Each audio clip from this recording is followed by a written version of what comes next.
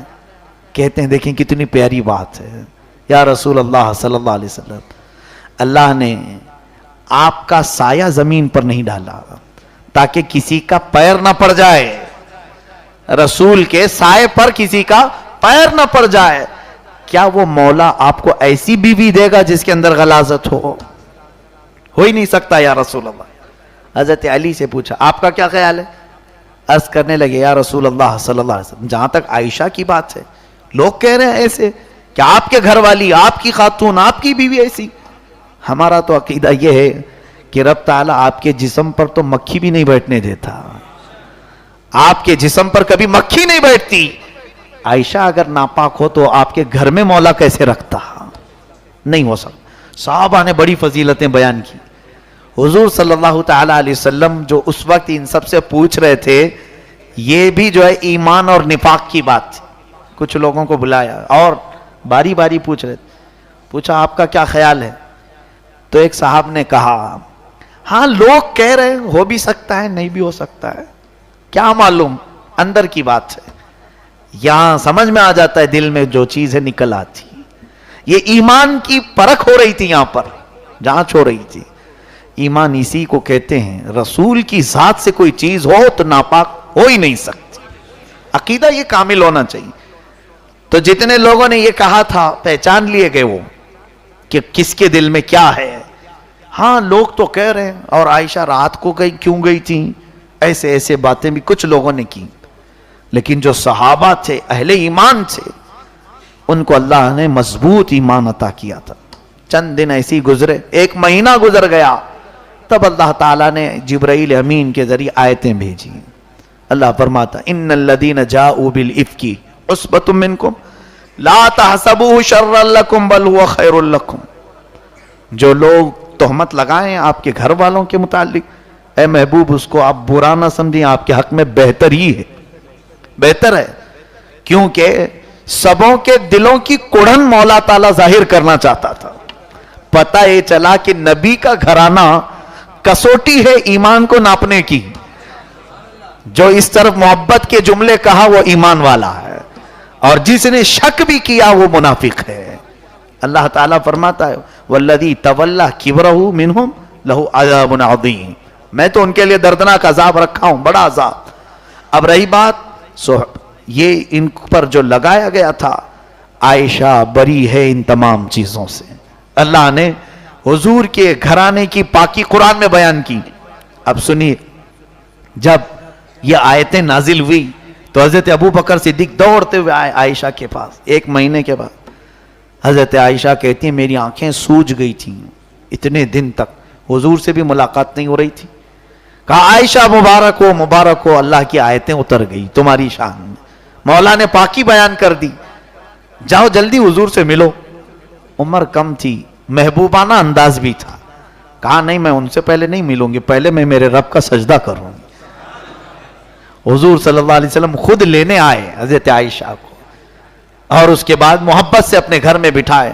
اب اس کے بعد فرمایا عائشہ حضور اگر چاہتے تو پہلے ہی دن کہہ دیتے میری عائشہ پاک ہے, لیکن لوگ یہ کہتے اپنے گھر والے کی بات کر رہے ہیں, اپنی بیوی کی پاکی تو ہر کوئی بولے گا.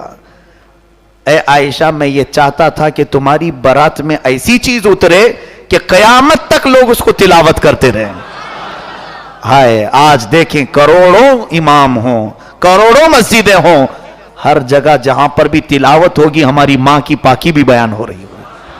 عائشہ صدیقہ عفیفہ طیبہ طاہرہ رضی اللہ تعالیٰ عنہ کی پاکی بھی قرآن نے بیان کیا. حضور صلی اللہ تعالیٰ علیہ وسلم حضرت عائشہ صدیقہ رضی اللہ تعالیٰ عنہ کو یہ فرماتے ہیں اللہ نے تیرے حق میں قرآن کی آیتیں ایسی اتاری کہ صبح قیامت تک اب تیری پاکی ایمان والے بولتے رہیں گے. اللہ تبارک و تعالیٰ نفاق اور منافقین کے شر سے ہماری حفاظت فرمائے.